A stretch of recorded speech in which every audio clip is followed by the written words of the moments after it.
Hello students, let us continue the chapter Animal Kingdom. So what you have understood and learned from the last class, what are the topics we have covered in this chapter? We have understood that what are the basis for classification of animal kingdom.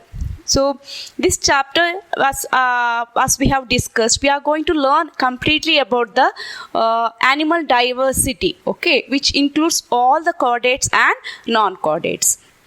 So we have already started with the classification. So what are the criteria used for the classification? So this criteria, what is used here and what you have learned in the biological classification, where R.H. Whittaker is used for classifying the different categories, right? The plants, animals, how the five kingdom has been proposed by using various categories.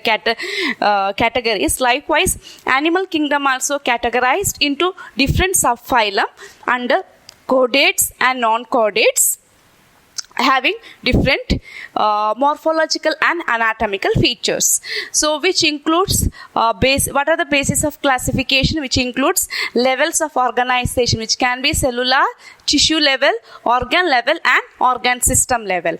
Then which includes, what's the next one? It is symmetry.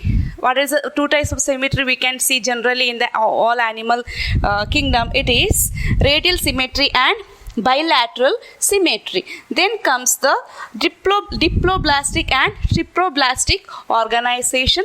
Then about the coelom, where the coelom has present means it is a coelomates. If the coelom is absent, that body cavity, coelom is absent, it is called as acoelomates. If a false coelom is present, then it is known as the pseudocoelomates.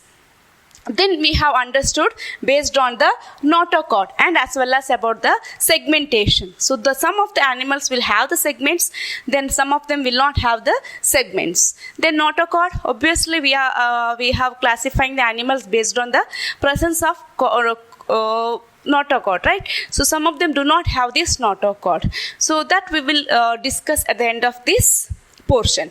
So in today's video, let us continue starting with the first phylum, which includes sponges, okay, which comes under the phylum Porifera, okay, which includes phylum Porifera. See, here in the name of the phylum itself, you can see there is a meaning of this phylum is given. So what is that? It is pore, meaning small openings. So the pore bearing animals is called as Porifera. So we can name it as pore bearing animals. What are those? Pore bearing animals. Generally they are called as, what is called as? Generally it is called as sponges. We call it as sponges. I'll show you a specimen of the sponges. Okay, can you see here?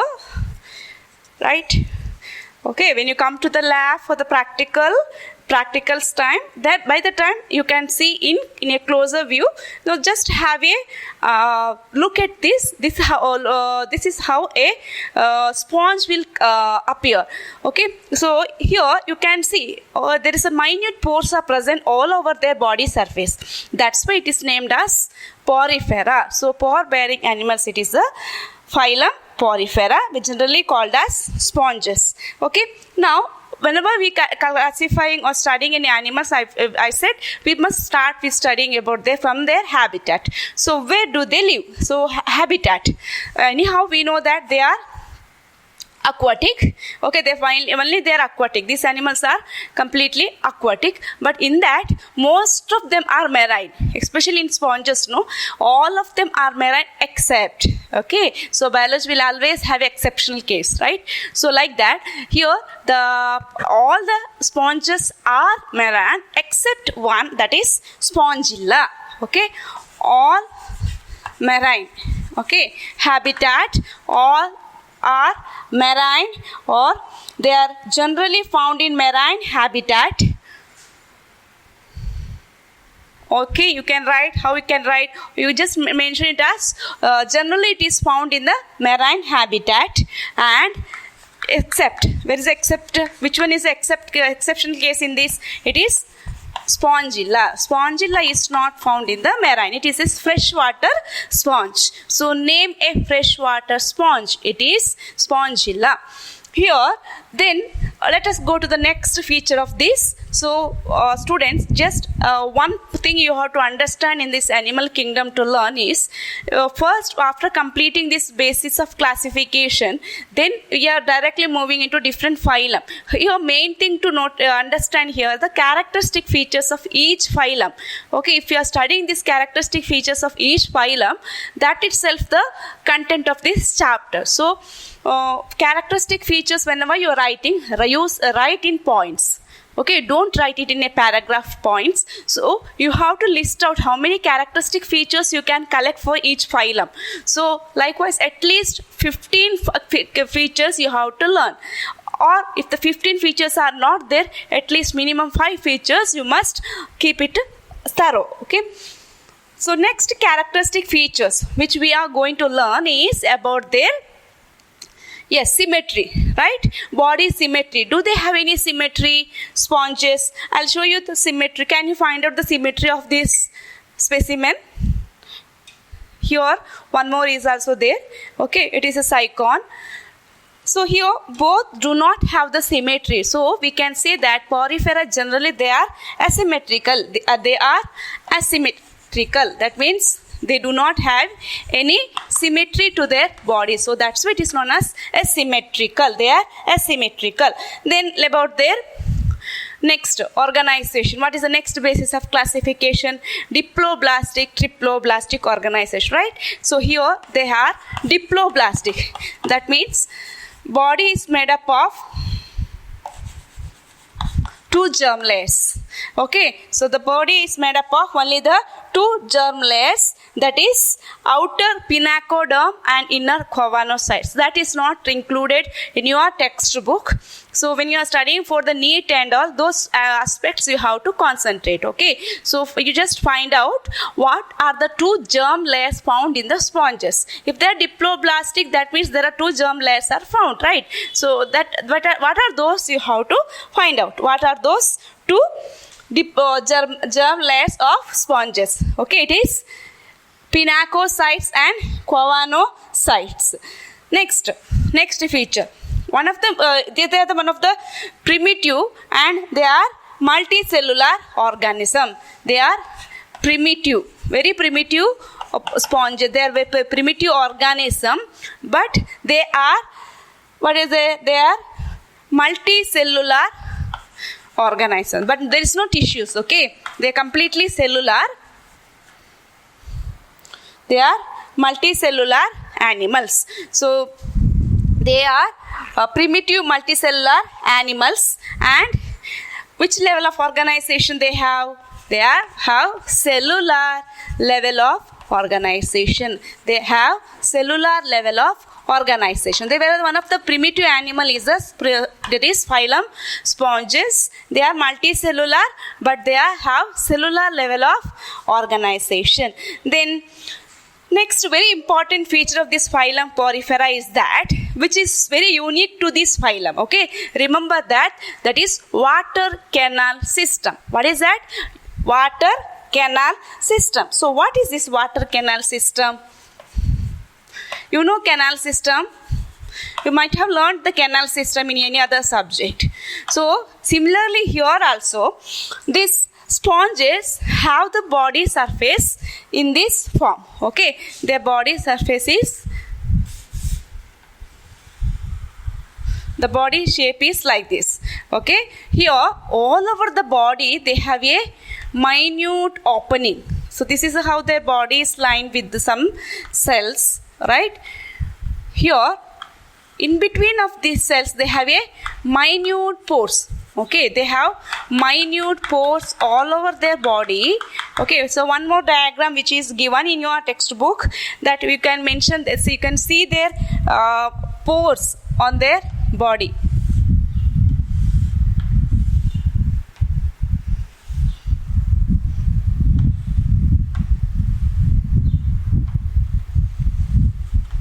all over their body you can see there is a minute opening is there. That's why the name is the phylum is named as Porifera, pore bearing animals. Here let me tell about the water canal system. Okay, here this water canal system has an important role in the sponge's body. So what is that functions? It is very useful for their respiration and excretion. Students, here not that there is no digestive system, there is no respiratory system, there is no excretory system, but still that animal is working as an animal independently because it has its own specific mechanism to carry out those for metabolism. So here water canal system, it works like this. Okay, here you can see, I said already, there is a minute pores are present all over their body surface. What happens? They are completely, they are, one more thing I have to remember here, they are completely aquatic. So what happens? The water enters through all the openings, right? Means that through the small pores the water will be entering. Then it goes out through a single opening which is called as osculum. Okay, that single opening is called as osculum. So this water, so here water enters to this small opening, and this you can see there is a central large cavity is there. So what is that central large cavity is known as? The central large cavity is called as, it is known as spongiocele. What is that? It is named as spongiocele. So in sponges, one of the main characteristic feature is that water canal system. In this system, the water enters through the minute pores which is present all over the body surface of these sponges and enters into the central large cavity called as spongiocele. And from there, after absorbing all the nutrients, whatever is required for their respiration and all, then later the excretory substances are removed out through this osculum. Okay, you need not to mention whether it is absorbing all those. You just say water canal system is a unique feature of sponges in which water enters through the minute pores in the body wall. So what is that minute pores are, which is known as, they are called as ostia. Okay, so the water enters the minute pores and enters into the central large cavity called as spongiocele, and from there the water enters out or moves out through the single opening called as osculum. Got cleared? This is the water canal system. One more thing, let me tell you, when you are going to study the echinoderms, okay, starfish, have seen starfish? Right? You used to collect it, right? When you go for the beaches and all. So this comes under phylum Echinodermata. There also we are going to study a water canal system, water vascular system there. Okay, here it is water canal system. This is the difference here. In the sponges you can see the water canal system, whereas in echinoderms it is water vascular system. So water canal system, I hope you got cleared about that, right? So next let us understand how this is useful. So what are the functions or uses of water canal system in sponges? What are the uses it has? It helps in food gathering. That means it helps in food gathering or for collecting its food. Okay.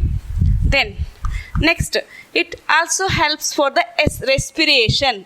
So respiratory exchange. This also helps for the respiratory exchange. Then what is the third function of this water canal system? Can you remember what is the function I said? Yes, it is for removing the waste, or you can also mention it as removal of waste. So these three main functions are carried out by this water canal system. Okay, let us go to study about their X, exoskeleton, or what are the features which makes them strong? We do what we have in our body which makes our body strong and to stand, sit, or to move according to our wish. It is skeleton system. So likewise, this sponges also have this skeletal system which is named by a different name. So they have a lining, okay, which lines this spongocoel. You can see this is a spongocoel, right? So it is lined by a special cells called as choanocyte. Okay, the spongocoels are lined by a special cells called as choanocytes. What are choanocytes? The spongocoel, that means the inner body cavity of this sponge, is called as spongocoel. It is lined by a specialized cells which gives a, yes, we can say it gives a rigidity, right? Like it has a lining, so which is supported by skeleton which is made up of spongin fibers. So what is this? It's called as collar cells. Okay, so collar cells are made up of choanocytes. So choanocytes or collar cells. What are those? Collar cells or choanocytes? It lines the which cavity? It lines the cavity called as spongocoel. So the choanocytes lines the spongocoel and these canals. Okay. Then body is supported by the skeleton. It is supported by the skeleton which is made up of spicules or spongin fibers. So okay, you can also say it is supported by exoskeleton. Supported by exoskeleton. What is that exoskeleton it is made up of? It is not a very hard substance here. Okay, so it is supported by a exoskeleton substance called as spicules or spongy fibers. So here one thing you can note here that externally it is lined by the spicules or spongin fibers, whereas internally it is lined by the choanocytes. Now you have to remember, just correlate with the first point which I said you, diploblastic. So internally it is lined by the, yes, it is internally lined by the choanocytes, and it is also exoskeleton, that's supported by exoskeleton called as spicules or spongin fibers. Let us go into their anatomical features, more with their physiological features, like how the digestion carried out, how the then about the reproduction, this one. Okay, so here about their reproduction. So whenever we talk about the reproduction, we say whether the male and female is separate or together, right? Here we say that we call this animal as a hermaphrodite. Here sponges are hermaphrodite. What's the meaning of this? Means that here the sexes are separate. Okay, that is the meaning of sexes are not separate. That is a hermaphrodite. What is a hermaphrodite? Sponges are hermaphrodite. Means that here sexes are not separate. Okay, they are very primitive animals. So here this those features cannot be seen here. So that's why it is called as hermaphrodite. So if this male and female individuals are not separate, then what is that feature? Another feature you can add here, the eggs and sperms are produced by the same individual. The eggs and sperms are produced by the same individual. So that's why it is named as hermaphrodite. Okay, so here individuals, it is not separate, sexes are not separate, so it is known as hermaphrodite, where eggs and sperms are produced by the same individual. Then reproduction.